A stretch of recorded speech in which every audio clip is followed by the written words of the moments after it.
know more about human trafficking? Do you know how to define it, how prevalent it is, or what are the systemic vulnerabilities that contribute to it existing? If not, you can learn all of that along with proper responses to human trafficking right now. And you can do it at whatever price you choose, including free. The month of January is Human Trafficking Awareness Month, and to help educate as many people as possible, PBJ Learning is offering our normally $249 course for whatever price you choose. I spent over a year helping to design this course and consulted numerous experts to make sure you got the essentials of human trafficking given to you in the most efficient and effective way possible. Using gamification and short videos, along with a pre- and post-course assessment, you can see how much you learned in a relatively short period of time. The course is commonly completed in as little as 2 hours, with students gaining nearly 40% from pre-course to post-course. I've been teaching about human trafficking for years at churches, conventions, and universities. Now I'm bringing everything directly to you for the next month, and I'm letting you choose the price. Additionally, for any amount that is paid, a portion goes to an anti-trafficking nonprofit to help educate school-age kids on human trafficking. So head to pbjlearning.com now and get your course and help support prevention education for school-age kids as well, if you can afford to. No matter what, it is most important that you take the course and share it with others so they have a chance to take it and help keep themselves and others safe. I hope you find value in the course, so head to PBJ Learning and let's get started. Hi everybody, and welcome to another episode of Human Trafficking Hater. On today's episode, I'm going to take a look at the final week of the Maxwell trial. We're going to look at jury deliberations, and we're going to jump into some parallels between this case and other cases from throughout the U.S. So that way we can see some reoccurrences in this case with other cases, so that way we can try to understand this case kind of in the context of maybe more common cases. So let's get into it. As of December 17th, which was a Friday, the testimony had ceased on the Ghislaine Maxwell trial. So with that, Ghislaine never took the stand in her own defense, which didn't surprise a lot of people. But what did surprise people was that the prosecution, the government, did not present nearly as much evidence as people thought they were going to. So keep that in mind when we get into the part where we start looking at the parallels between this case and other cases, that there was not as much evidence as many thought. The defense, likewise, did not have as much evidence as people thought they were going to. The defense originally planned to have 35 people take the stand in Ghislaine's defense, and essentially they were going to attack the statements and the character of the witnesses. And this is a common tactic that we'll get into in just a little bit. So remember, discrediting the witnesses and essentially going after that corroborating witness, right? Or undermining the corroborating evidence. The individuals who did take the stand for the defense, since Ghislaine did not, included a former assistant of Ghislaine's who said that she had never saw Ghislaine do anything inappropriate with kids. A former girlfriend of Epstein took the stand, and she again said the same thing, that while she dated Epstein for several years, she never once saw him do anything that would have been illegal or, even entertaining something illegal. So even though he was obviously convicted on soliciting prostitution in 2008, this is still how they're building this case. They're undermining the victim's statements. So keep that in mind again as we get to the part where we talk about the parallels.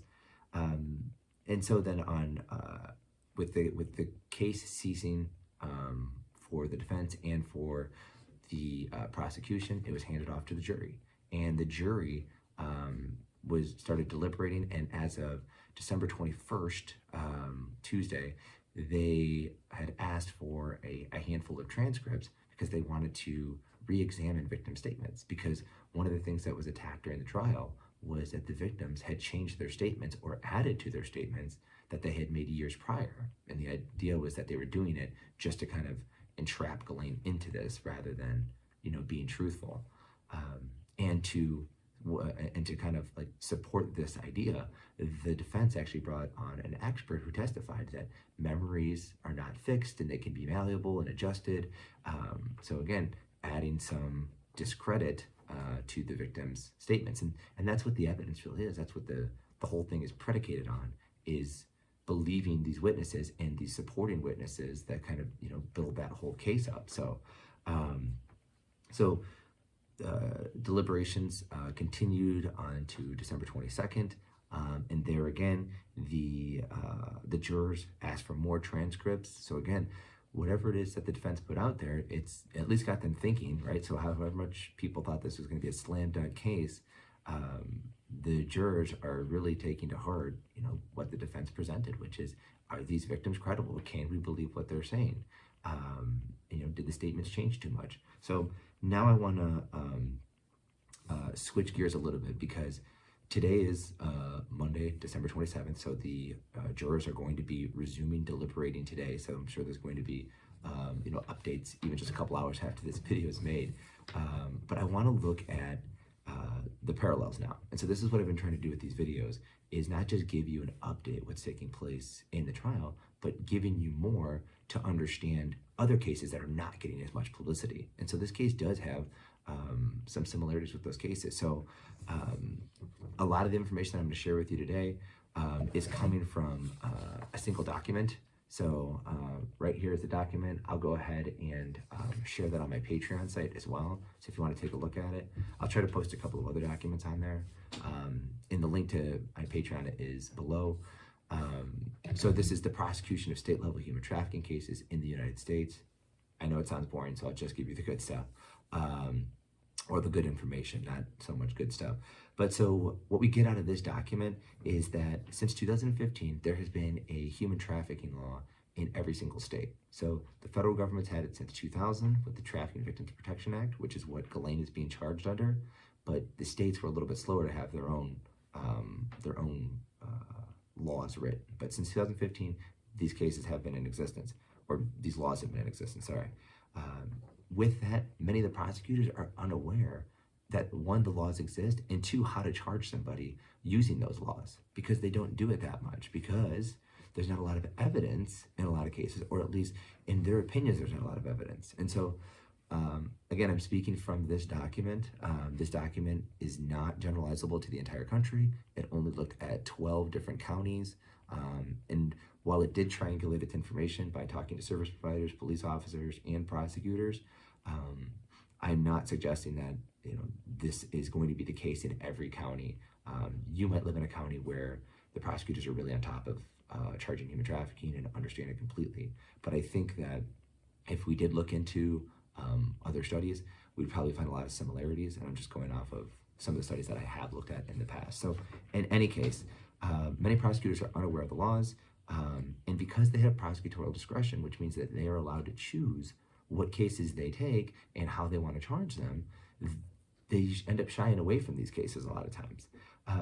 When the prosecutors were asked to define human trafficking, most of them pretty much just thought it was synonymous with child sex trafficking and didn't really understand labor trafficking, or adult forced prostitution is actually a form of sex trafficking, or the commercialization aspect, just a whole myriad of different things where they just really didn't understand what the crime was. So if you can't define it, how are you going to possibly charge somebody? And then as we make our way through the document here, we find out that, unsurprisingly, they're more likely to charge somebody if they have more evidence. But in a lot of cases, there's not a lot of evidence. And the federal government, which has almost an endless amount of money, struggled to have as much evidence as a lot of people thought that they should have. So in these other cases that aren't nearly as high profile, there's not going to be a lot of resources or money allocated to go after them. So that's why you end up seeing only a fifth of all cases end up seeing through and charging the trafficker with a human trafficking charge. What happens is, because of prosecutorial discretion, they end up either allowing the person to plea out of it to save the court money and time and resources, which does have to take place, or more commonly, they'll end up charging them with a lesser crime, right? So they'll charge them with promoting prostitution or something that's prostitution related. And what happens is they serve less time and the fines end up being less than what they would have been.